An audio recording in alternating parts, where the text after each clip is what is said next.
SCP-3001 Red Reality. What does it mean to be truly alone? You can be alone in a room, in a building, on an island, or on the moon, or you can be alone in your own mind. But we all live in a world filled with people.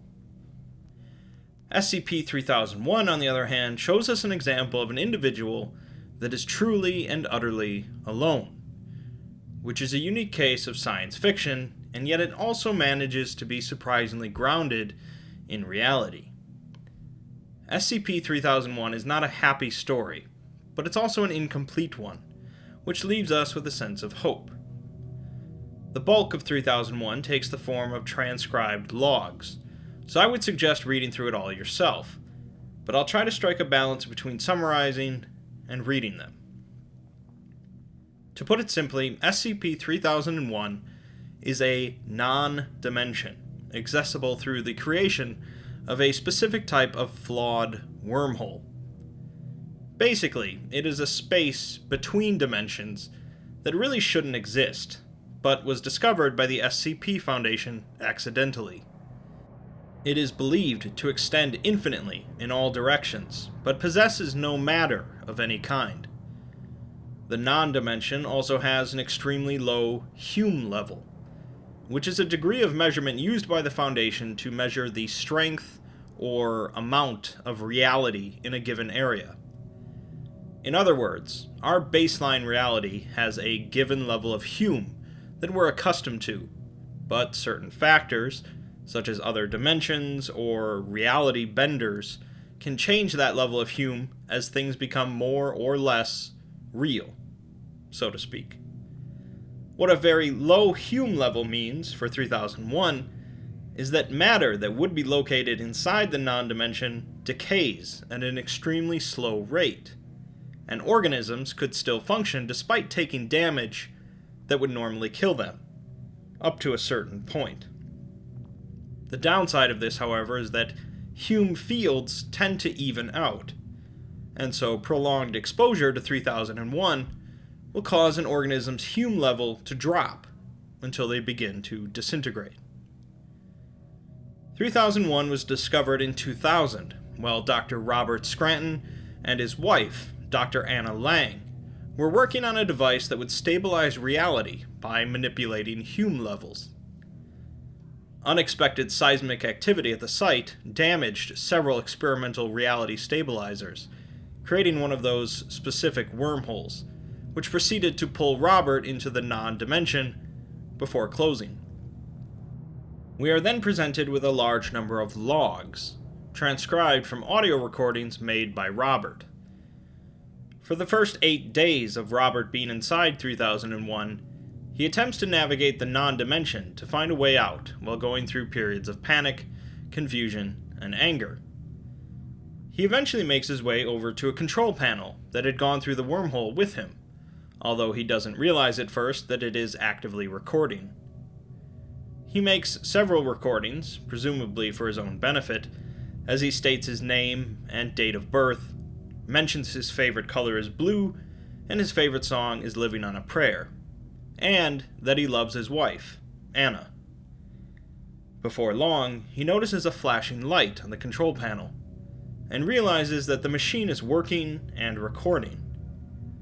He panics and states his name again, asking if anyone can hear him, saying he doesn't know where he is. He's not sure at all how the machine is working, but he's pretty sure that no one can hear him. He also notes how hungry and thirsty he is, saying that he should have died of dehydration by now, an effect of the low Hume level, although it will take Robert some time to realize this. After fiddling with the machine some more, he locates the controls, causing the machine to speak, telling him he's been here for 2 weeks, 3 days, 7 hours, and 58 minutes. Another week goes by, with Robert realizing now that it doesn't seem like he'll die here due to hunger or thirst, and he wonders if by some miracle he'll find his way out of here. 5 weeks go by with Robert barely recording anything, but he comes back and says that he's been trying to learn about this place he's in, referring to it as his prison and his kingdom. He manages to maintain his professionalism, recording a log saying that he's going to document this place as an SCP to maybe help someone else in the future that gets stuck in here. A few days later, he records a log as if it were a standard SCP document about the non-dimension, but we can see the cracks in his mental state beginning to show. The only light source in the entire non-dimension is a small red light on the control panel, so he's been using that as a marker for his explorations. He also notes that he's felt an itch or a tingle across his head recently, but only if he concentrates on it. He next realizes that although he's thought he's been walking on flat ground this whole time, there really shouldn't be anything to walk on in this place, and now he notes that it's felt more like he's been swimming through something that's been applying pressure, like a thick black gel. He now realizes that by concentrating, he can actually move vertically as well as horizontally, again using the red light as his reference point, or as he calls it, Little Red. He understands a bit more about the location he's in now, knowing that it was caused by a problem with the reality stabilizer. He does some math, and apparently figures out how low the Hume level of this non-dimension is, but is not sure of the effects of that, as he's mostly worked with above average Hume levels. At this point, he really begins talking to the red light directly, as if it were a person. He seems to be speaking to it and imagines responses coming back from it, but this is pretty understandable given the situation. Robert's scientific mind allows him to keep focus, however, as he continues to perform calculations to help him understand 3001. He learns that the reality stabilizer that sent him and the control panel here cranked up their Hume levels to a few times normal level, meaning that it will take longer for them to equalize with 3001 and disintegrate. By his calculations, he has about 3 years or so before he's gone, and he believes he'll have something figured out by then. The tingling feeling he's had is his Hume level starting to diffuse. Robert's next log reads, "Hey, Red. I'm gonna have to go for a bit. I want to test something, and you can't come with me. I'm sorry. No, Red, I'm really, really sorry. I want you to come, I do, but if we're together, the diffusion will increase faster. We both need as much time as possible.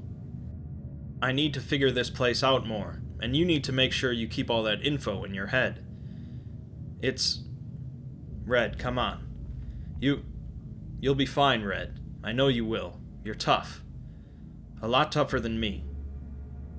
It'll only be for a bit, Red, but I need to see if I can find a way to keep us alive a bit longer.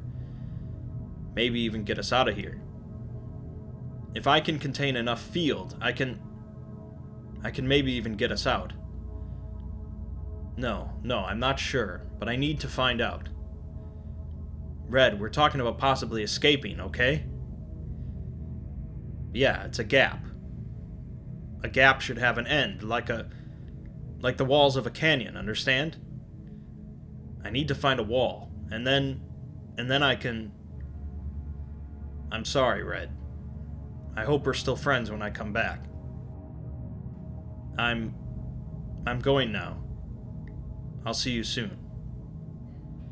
The control panel didn't record anything for nearly 4 full months, when suddenly Robert returned, far less hopeful than when he left. He says that this place is hell, and it goes on forever. He traveled in a single direction for 2 months before turning around. He then wonders if he let himself fall down long enough, would he eventually hit a bottom? More than 4 months go by before Robert returns again, saying there is no bottom either. This is the point where Robert's mental state really begins to deteriorate, as he asks Red if he's ever been married, or had kids, begging Red to talk to him. He suddenly realizes that his picture of Anna is fading due to the Hume levels, and he panics, begging Anna not to go, and asking Red to go get help. Robert loses coherency at this point, as months go by with him only sobbing, screaming, and mumbling. It has now been roughly 2 years and 9 months since Robert entered SCP-3001. Robert finally manages to return and make another recording, although his voice is now distorted due to both his own and the control panel's Hume levels dropping.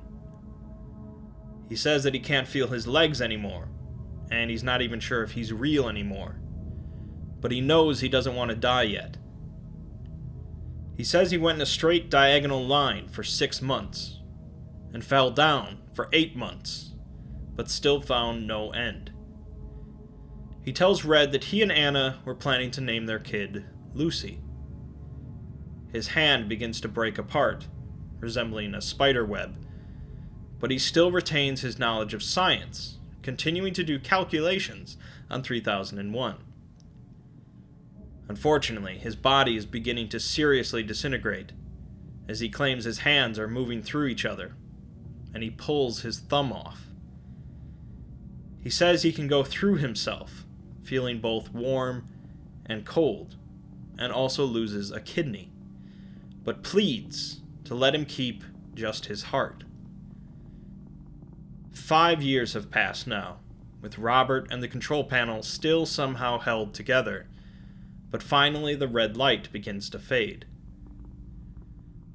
9 months go by, and Red seems to make a return.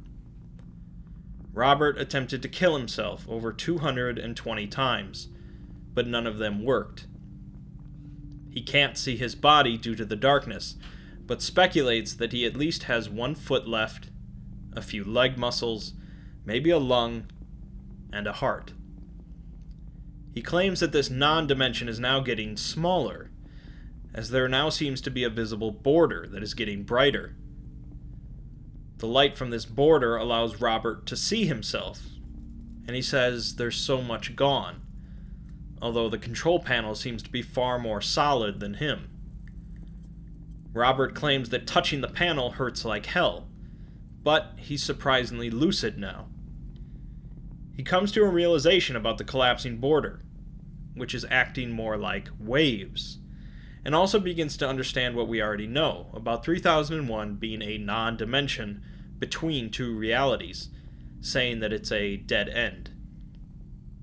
Robert says that these waves are from a parallel reality, and they're pushing on him and Red, gradually creating a new wormhole. The only problem is, he's not sure what will happen when that wormhole is created. Robert's body continues to break down as blood leaks from him, and he finds himself constantly vomiting, despite not having eaten anything for years, nor having a stomach to hold anything. He says that he's not ready to go back yet, as he's pretty much a floating pile of organs kept functional by 3001. He has to stay away from the waves to prevent him from going through a wormhole and dying, but unfortunately the control panel will eventually go through. Robert says that he has 5 more years in 3001, during which he will slowly restabilize, giving him 5 years to figure out how to get out, but he'll have to stay in here without his metal companion. A humming pulse begins growing louder in the background, and Robert breaks down in hysterics again, becoming almost incomprehensible as he begs both Red and Anna for support, wanting to hold her hand, and telling her he lost his ring. 5 years, 11 months, and 21 days after an incident sent Dr. Robert Scranton into a non-dimension, the stabilizer control panel, thought lost, suddenly reappeared in the testing facility. Dr. Anna Lang, overseeing the testing, went to investigate the panel, horrified at finding it covered in blood, bile, viscera, and hair, identifying the hair color as belonging to Robert. A hand fell off of the panel, along with a wedding ring, and Anna accessed the first audio log, hearing her husband's voice for the first time in nearly 6 years. She proceeds to faint from shock. This is where the story of SCP-3001 leaves off, ultimately unfinished and leaving Robert's final fate to your imagination. According to the author, although much of Robert went back to our reality along with the control panel, there is still some of him in 3001, and it's quite possible he's still functional. Will he find a way to eventually return to reality and reunite with his wife? Or will he slowly go completely insane and disintegrate entirely?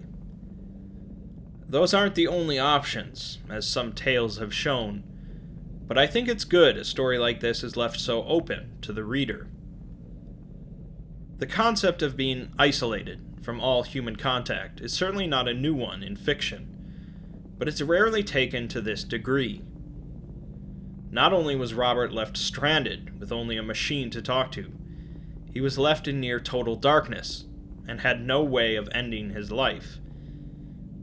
Chances are we've all felt emotions of loneliness and isolation at one point or another, but at least we're not stuck in the red reality.